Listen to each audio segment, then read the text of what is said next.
Good morning students. जैसा कि पिछले वीडियोज में हम ट्रांसफॉर्मेशन के विषय में पढ़ रहे थे। ट्रांसफॉर्मेशन के थ्रू हमने पहला टॉपिक पढ़ा था अफर्मेटिव से निगेटिव बनाना, दूसरा टॉपिक हमने पढ़ा था असर्टिव से इंट्रोगेटिव बनाना और तीसरा टॉपिक पढ़ा था एक्सक्लामेटरी से असर्टिव सेंटेंस बनाना। आज हम एक नया टॉपिक पढ़ेंगे ट्रांसफॉर्मेशन के थ्रू और वह टॉपिक क्या है? एडवर्ब टू को हटाना। अब एडवर्ब टू को हटाना तो कहने का मतलब ये जो टू है, ध्यान देंगे टी डबल ओ, इस टू को एडवर्ब कहा जाता है और यह टू जो है एक निगेटिव अर्थ देता है, यानी इसका जो सेंस है वह कैसा सेंस होता है? निगेटिव होता है। इसके बाद जो है ये जो टू है इसका प्रयोग वाक्य में दो तरह से किया जाता है, अर्थात जिस वाक्य में टू का प्रयोग किया गया हो उस वाक्य की रूपरेखा दो तरह से हो जाती है। तो जब दो तरह से हो जाती है तो हम दोनों तरह से रूपरेखा पढ़ेंगे, लेकिन हमें जो है यहाँ एडवर्ब टू अर्थात इस टू को हटाना है। तो इसको हटाने के लिए हम कैसे नियम का पालन करेंगे? वह नियम क्या है, वह स्ट्रक्चर क्या है जिसके थ्रू हम जो है ट्रांसफॉर्मेशन कर सकते हैं। तो यहाँ पर आपके बोर्ड एग्जाम में ये जो एडवर्ब टू है इससे रिलेटेड क्वेश्चन दो तरह से आते हैं। एक तो आपका कह देगा कि टू को हटा दीजिए, टू को हटा दीजिए। एक तो क्वेश्चन इस तरह से आ जाएगा, और जब टू को हटा दीजिए ऐसा कहता है तो इसका मतलब क्या हुआ कि ये आपका क्वेश्चन कहां से होगा? ट्रांसफॉर्मेशन से। दूसरा इसी को कह देगा कि किसी वाक्य में टू लगा होगा और कहेगा इसको आप निगेटिव बना दीजिए।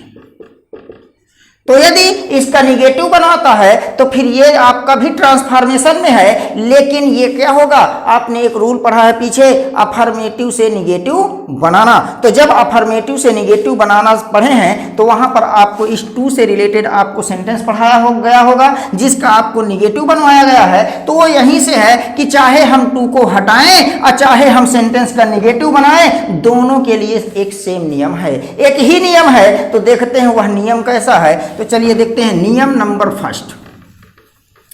तो नियम नंबर फर्स्ट हेडिंग आपकी क्या होगी? एडवर्ब टू को हटाना, means by removing adverb to. आपका चौथा पॉइंट है, मेन टॉपिक है by removing adverb to. By removing adverb to का मतलब क्या हुआ? एडवर्ब टू को हटाकर ट्रांसफॉर्मेशन करना, ये हो गया। इसके अंतर्गत जो आपका फर्स्ट नियम आएगा, अभी जैसे कहा गया कि ये जो टू है इसका प्रयोग जो जिस वाक्य में किया जाता है उस वाक्य की संरचना दो तरह से हो जाती है। तो हम पहले संरचना की बात करेंगे, फिर दूसरे वाले को बाद में देखते हैं। तो पहले इसकी संरचना कैसे होगी हम जरा वो देखते हैं। कहने का मतलब ये है कि जो रूल नंबर फर्स्ट है, यानी यहाँ पर कोई सेंटेंस होगा तो वो सेंटेंस आपका कैसा होगा? पहले सब्जेक्ट होगा, सब्जेक्ट के बाद वर्ब होगा, वर्ब के बाद आपका जो है टू होगा, टू के बाद एडजेक्टिव होगा और एडजेक्टिव के बाद फुल इन्फिनिटिव होगा। Full infinitive. अब फुल इन्फिनिटिव क्या होता है? टू प्लस वर्ब की फर्स्ट फॉर्म। कहने का मतलब ये है कि चलिए हम देख लेते, सब्जेक्ट होगा, वर्ब होगा, टू होगा, एडजेक्टिव होगा और क्या होगा? Full infinitive. तो यहां पर यदि हम बात करते हैं इन्फिनिटिव की, सबसे पहले तो हम इन्फिनिटिव जान लेते हैं। यदि हम इन्फिनिटिव की बात करते हैं तो ये जो इन्फिनिटिव होता है इसका प्रयोग मुख्यतः जो है, यानी ये जो बनता है वो टू प्लस वर्ब की फर्स्ट फॉर्म से ही बनता है इन्फिनिटिव। लेकिन इसका यदि हम यूज देखें तो यूज के आधार पर इन्फिनिटिव दो प्रकार में बढ़ जाता है। कह दिया जाए कि इन्फिनिटिव का प्रयोग किसी भी वाक्य में दो तरह से किया जाता है। एक तो आपका फुल इन्फिनिटिव हो जाता है और दूसरा आपका बेयर इन्फिनिटिव हो जाता है।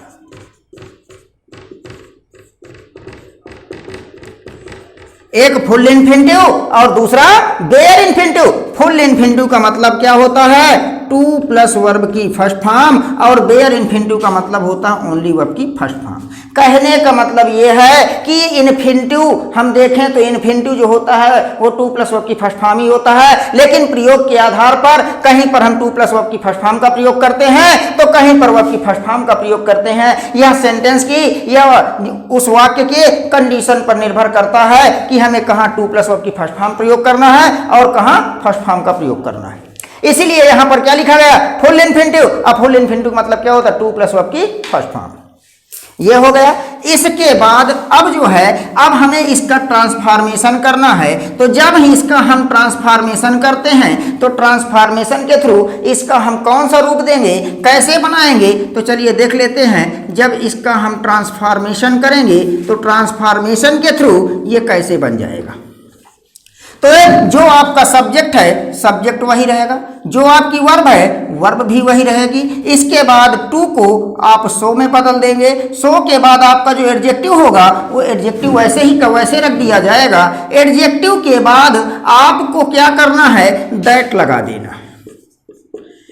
अब आपने क्या किया कि मतलब देख रहे हैं यहां पर सेंटेंस आपका क्या दिया है? Subject verb to adjective full infinitive. अब हमें इसका क्या करना है? ट्रांसफॉर्मेशन करना है। तो ट्रांसफॉर्मेशन करने के लिए सेंटेंस का जो सब्जेक्ट है सब्जेक्ट वैसे ही आ जाएगा, कोई चेंजेस नहीं होगा। वर्ब जो है वर्ब भी वही हो जाएगी। टू के स्थान पर हम क्या रख देंगे? सो रख देंगे। एडजेक्टिव जो है एडजेक्टिव के स्थान पर एडजेक्टिव आ जाएगा। अब वहां पर उसके बाद हमें क्या कर देना है? दैट लगा देना है। अब दैट लगाने के बाद हमको क्या करना है कि जब हम दैट लगाए तो ये दैट हमारा कंजक्शन की तरह कार्य करता है, और जब दैट कंजक्शन की तरह कार्य करता है तो कंजक्शन के बाद एक नई क्लास शुरू होती है, और नई क्लास का मतलब होता है पुनः सब्जेक्ट और वर्ब।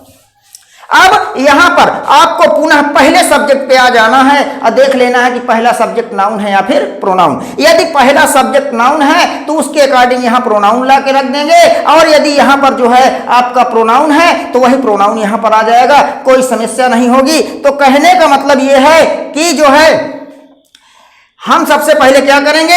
यहां पर सब्जेक्ट लिख देंगे, यानी ये जो सब्जेक्ट फिर से आएगा वो पहले क्लास की सब्जेक्ट के अनुसार आ जाएगा। यहां पहला सब्जेक्ट नाउन होगा तो यहां कोई प्रोनाउन ले आएंगे। मान लीजिए जैसे यहां पर राम लिखा है तो यहां पर हम क्या लिख देंगे? ही लिख देंगे। यहां पर राधा लिखा हुआ है तो यहां पर हम सी लिख देंगे, इस तरह से।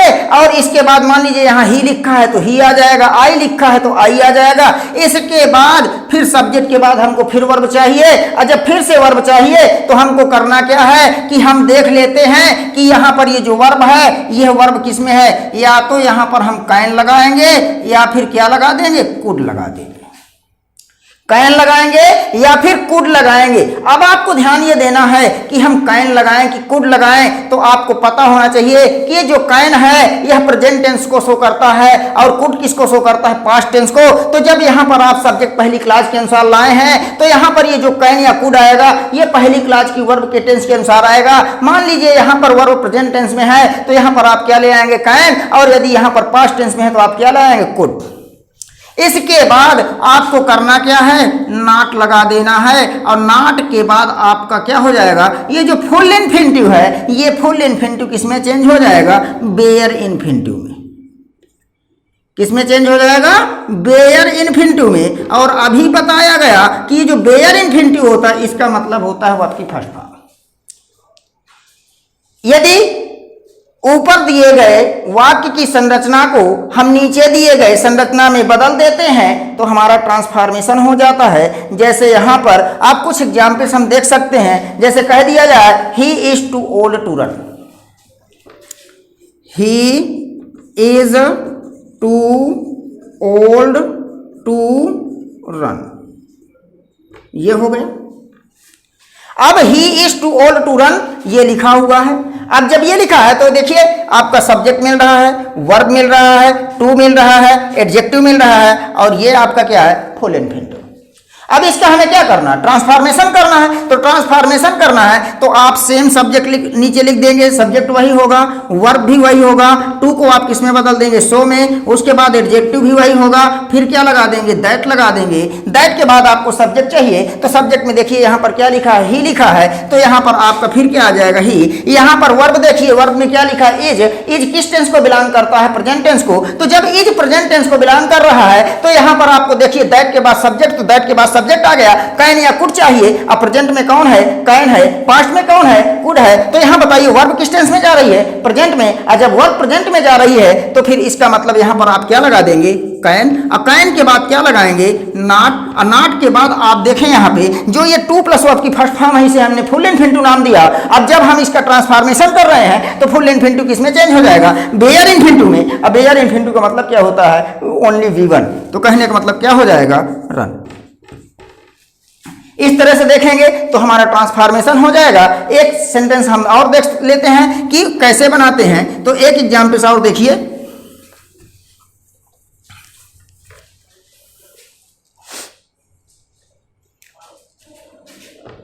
The father was too weak to control his sons.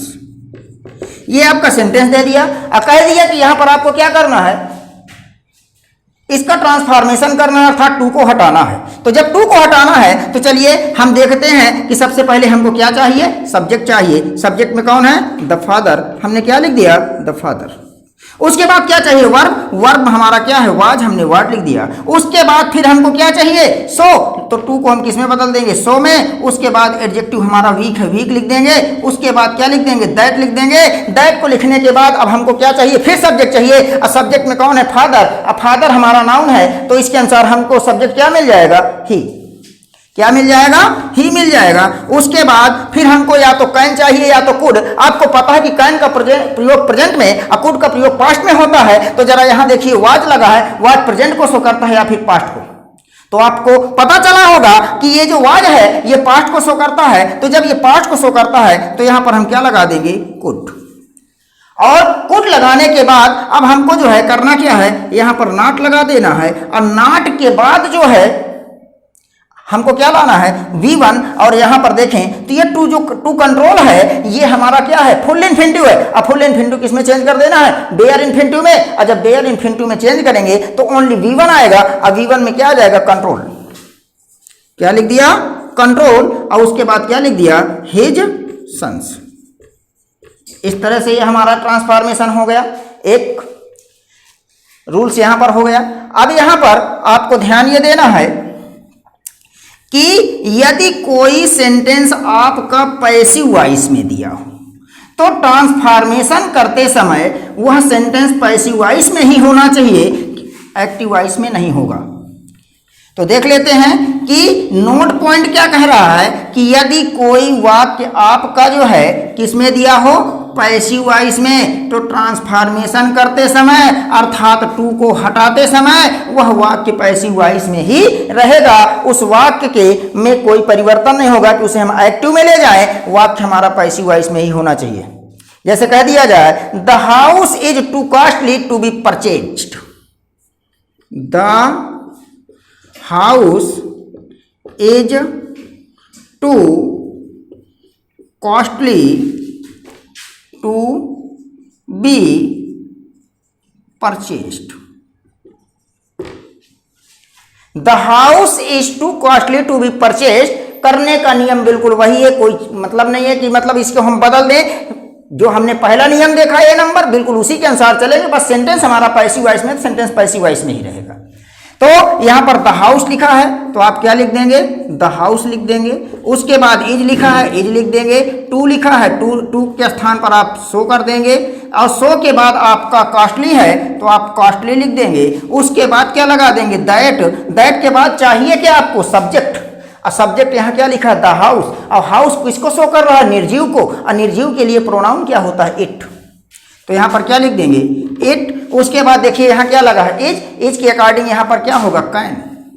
और यहाँ पर आप क्या लगाएंगे, कैन के बाद नॉट, और नॉट के बाद यहाँ पर देखिए टू बी लिखा है, जिसमें टू आपका टू हो गया, अब बी क्या हो गया, वो आपकी फर्स्ट फॉर्म। और जब आप जो है इसका जो है टू हटाते हैं तो फुल इन्फिनिटिव किसमें चेंज हो जाता है, बेयर इन्फिनिटिव में। तो कहने का मतलब टू हट जाएगा, बचेगा क्या, बी। यहाँ पर क्या लिख देंगे, बी, और आगे आपका क्या लिखा है, परचेस्ड, तो क्या लिख देंगे, परचेस्ड।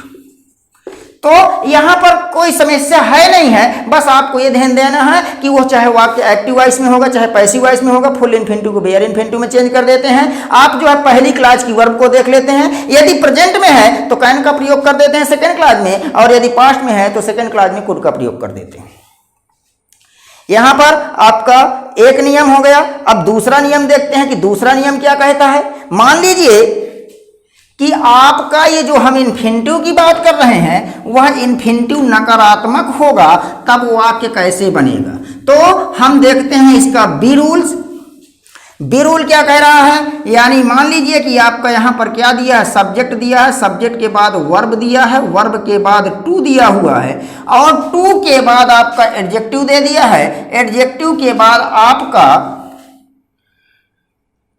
दे दिया है फुल इन्फिनिटिव, और वो फुल इन्फिनिटिव आपका कैसा होगा, निगेटिव होगा। तो कहने का मतलब जो है ये जो इन्फिनिटिव होते हैं ये भी क्या होते हैं, नकारात्मक होते हैं। तो कहने का मतलब यहाँ पर आपका नॉट लगा होगा, और नॉट के बाद आपका फुल इन्फिनिटिव लिखा होगा। क्या लिखा होगा, फुल इन्फिनिटिव। तो जब फुल इन्फिनिटिव लिखा तो आपको पता है कि फुल इन्फिनिटिव का मतलब क्या होता है, 2 + v1। तो 2 + v1 के पहले आपको क्या दिख जाएगा, नॉट दिख जाएगा। तो आपका इन्फिनिटिव कैसा हो जाएगा, नकारात्मक हो जाएगा। और जब नकारात्मक हो जाएगा तो जब इसका हम ट्रांसफॉर्मेशन करते हैं तो ट्रांसफॉर्मेशन कैसे करते हैं, बस यही ध्यान देना है। तो बिल्कुल पहले नियम की तरह चलना है जो ए नंबर में बताया गया। जैसे आपका सब्जेक्ट है तो आप सब्जेक्ट ले आएंगे, वर्ब है तो वर्ब ले आएंगे, टू को सो में बदल देंगे, उसके बाद एडजेक्टिव लिख देंगे, एडजेक्टिव के बाद आप दैट लगा देंगे, दैट के बाद फिर आपको चाहिए क्या, सब्जेक्ट। क्या चाहिए, सब्जेक्ट। तो पहली क्लास के अनुसार आप सब्जेक्ट ले आएंगे, सब्जेक्ट के बाद आपको कैन चाहिए या फिर क्या चाहिए, कुड चाहिए। तो अगर प्रेजेंट में होगा तो कैन लगाएंगे, पास्ट में होगा तो कुड लगाएंगे, उसके बाद आप क्या लगाएंगे, सीधे v1 लगाएंगे और बाद की जो होगा उसको लिख देंगे, नहीं होगा तो नहीं लिखेंगे। तो कहने का मतलब दोनों में अंतर यही है कि यहाँ पर देखिए पहले ए नंबर में बताया गया कैन या कुड के बाद नॉट लगाना है, जबकि बी नंबर में बताया जा रहा है कैन या कुड के बाद सीधे v1 लाना है। तो इसमें अंतर क्या है, अंतर यह है कि यदि आपका इन्फिनिटिव सकारात्मक होता है तो कैन या कुड के बाद नॉट लगाया जाता है, और यदि इन्फिनिटिव आपका नकारात्मक होता है तो कैन या कुड के बाद नॉट नहीं लगाते।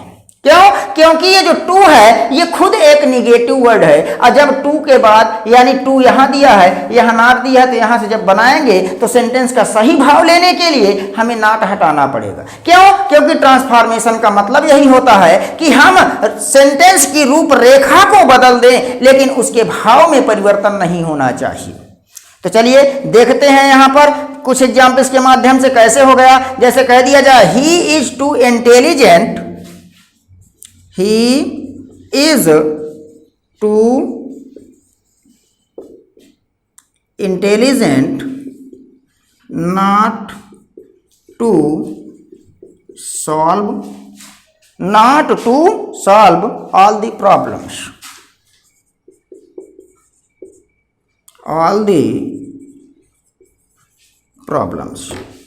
ये आपका सेंटेंस है।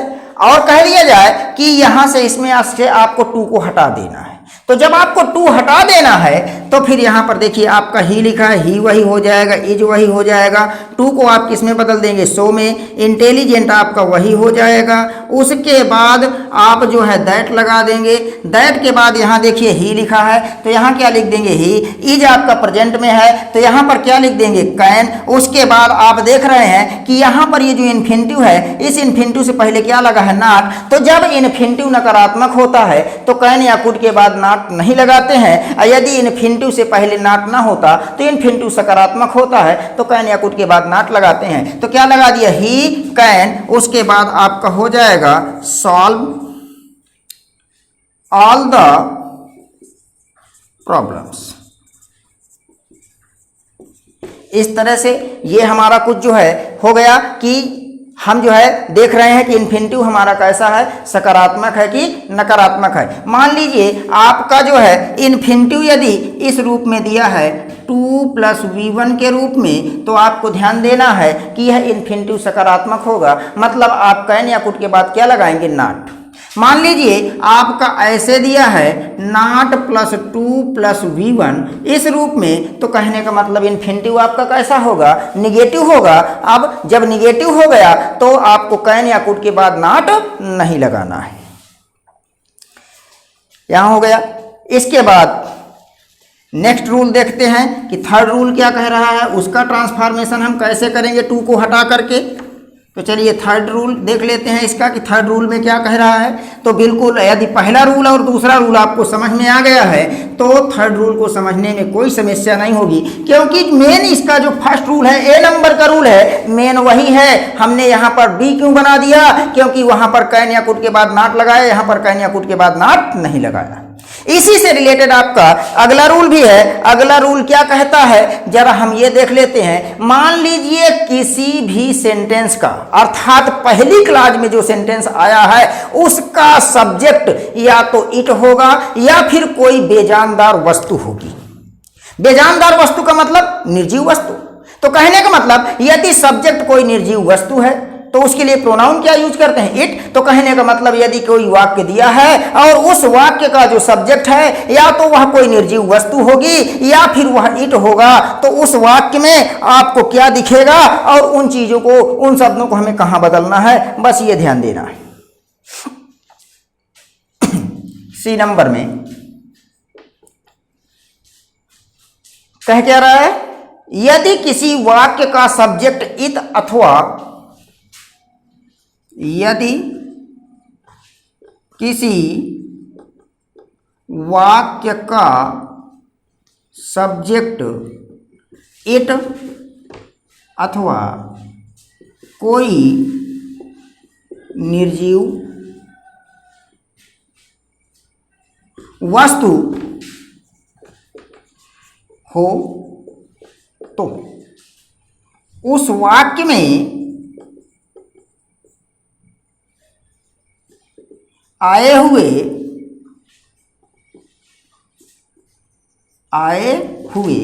अब क्या क्या आ जाएगा ये देख लेते हैं। मान लीजिए कि आपका उस वाक्य में क्या आया हुआ है, फार्मी आया हुआ है, तो फार्मी को आप किस में बदल देंगे, आई में। ठीक है। मान लीजिए आपका फार अस आया हुआ है तो इसको किस में बदल देंगे, वी में। मान लीजिए आपका आया फार हिम आ गया है तो फार हिम को किस में बदल देंगे, ही में। मान लीजिए फार हर आ गया है तो फार हर को किस में बदल देंगे, सी में। मान लीजिए फार देम आ गया है तो फार देम को किस में बदल देंगे, दे में।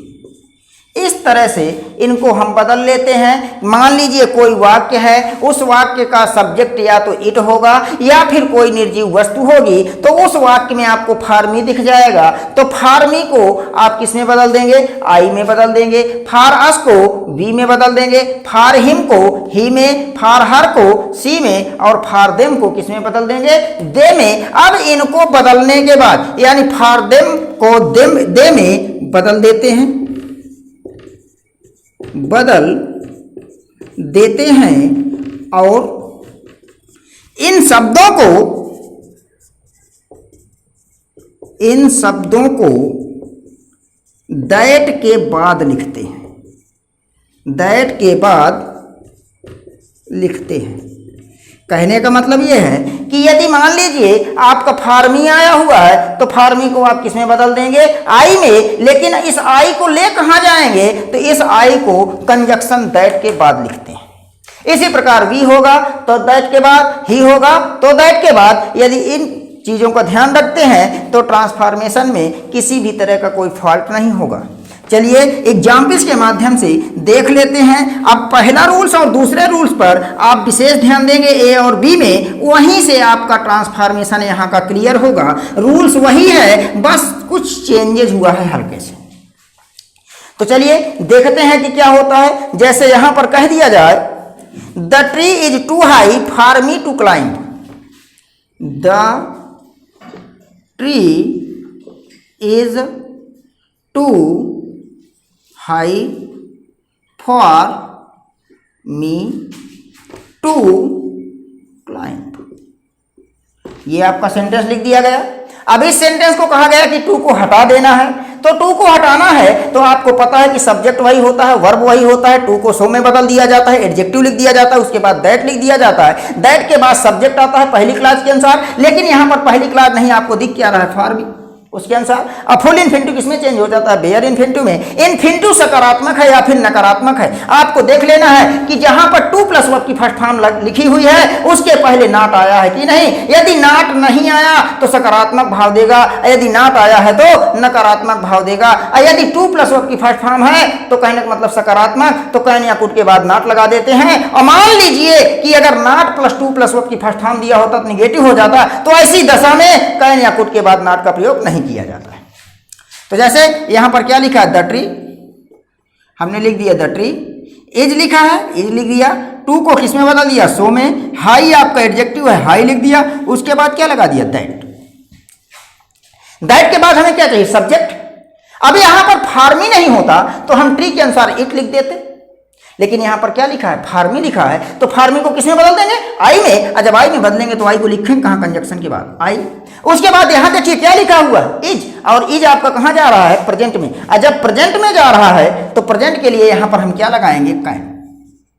उसके बाद यहां पर देखिए इन्फिनिटिव। इन्फिनिटिव का मतलब टू प्लस वर्ब की फर्स्ट फॉर्म लिखा है, अतः यह सकारात्मक है। तो सकारात्मक है तो कैन या कुड के बाद क्या लगा देते हैं, नॉट। तो यहां पर क्या लगा देंगे, नॉट।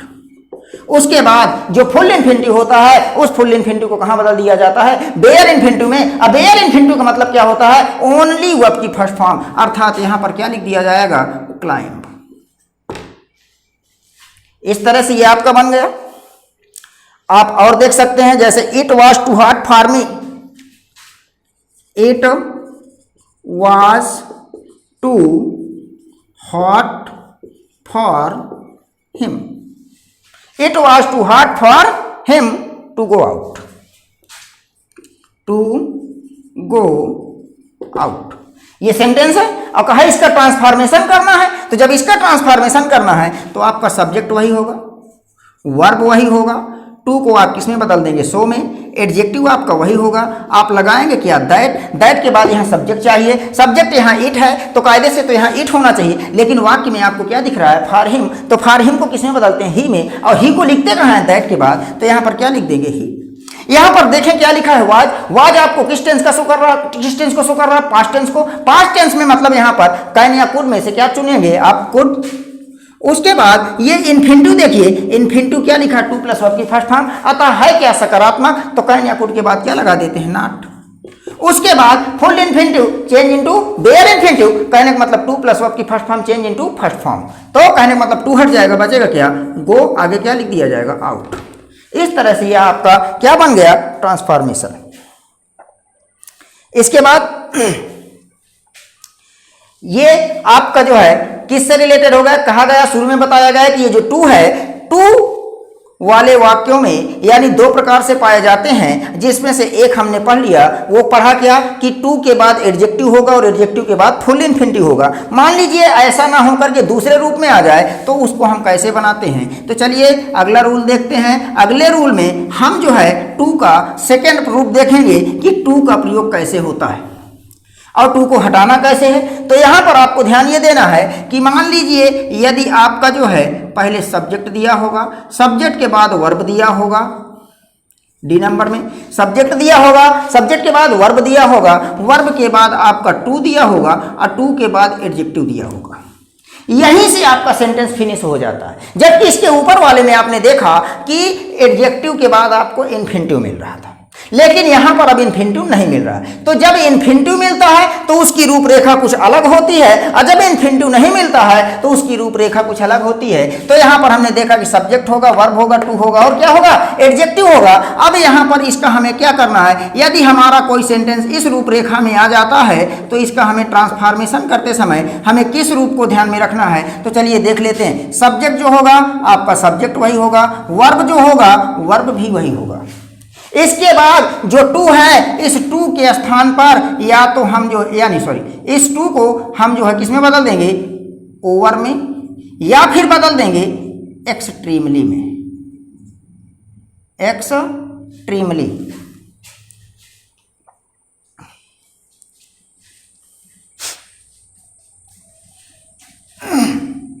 एक्सट्रीमली, और उसके बाद फिर जो आपका एडजेक्टिव होगा उस एडजेक्टिव को लिख दिया जाए।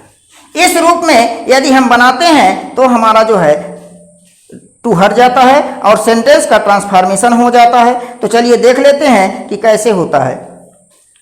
अब एग्जाम्पल आप देख सकते हैं, जैसे कह दिया जाए he is too eager for fresh, he is too eager for fresh, he is too eager for press.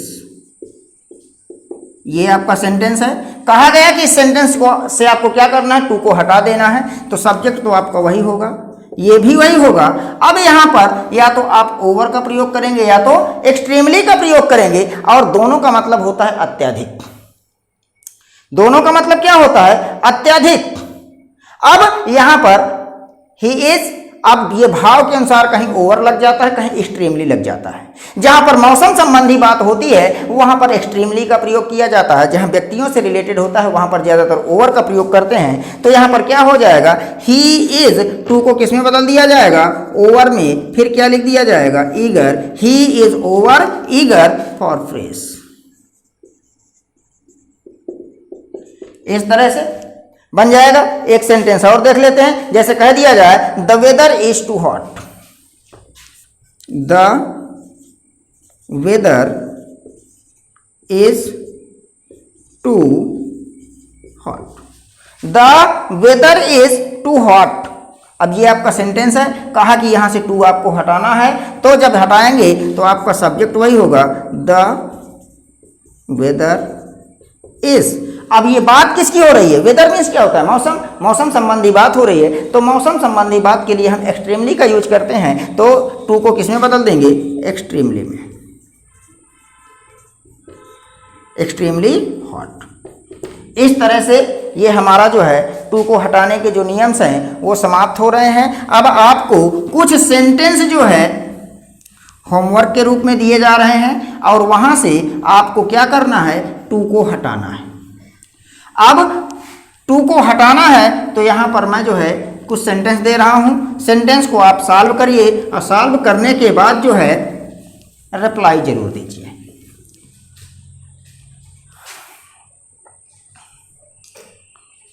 Homework के रूप में remove to, remove to, to को हटाइए। चलिए यहां पर देखते हैं, जैसे कह दिया जाए I am too busy to attend the marriage ceremony, I am too busy to attend the marriage ceremony. एक सेंटेंस हो गया। दूसरा सेंटेंस देख लेते हैं। दूसरा सेंटेंस क्या कह रहा है, the passage is too difficult for me, the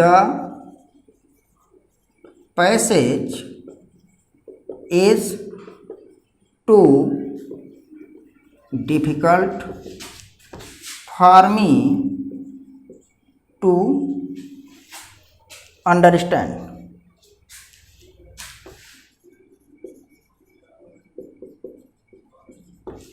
third question है आपके लिए,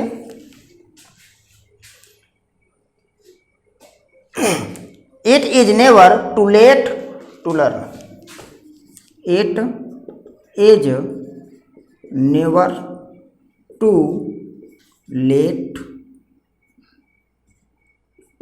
to learn, it is never too late to learn. अगला है she is too eager for her result. Last one है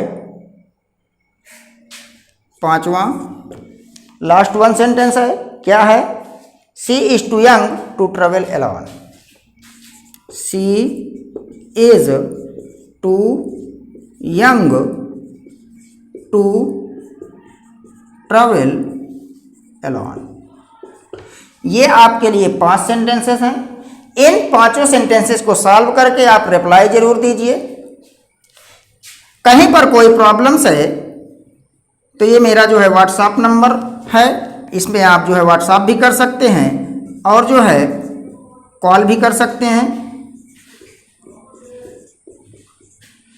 ये मेरा व्हाट्सएप नंबर है, इसमें आप अपने प्रॉब्लम्स का सॉल्यूशन ले सकते हैं।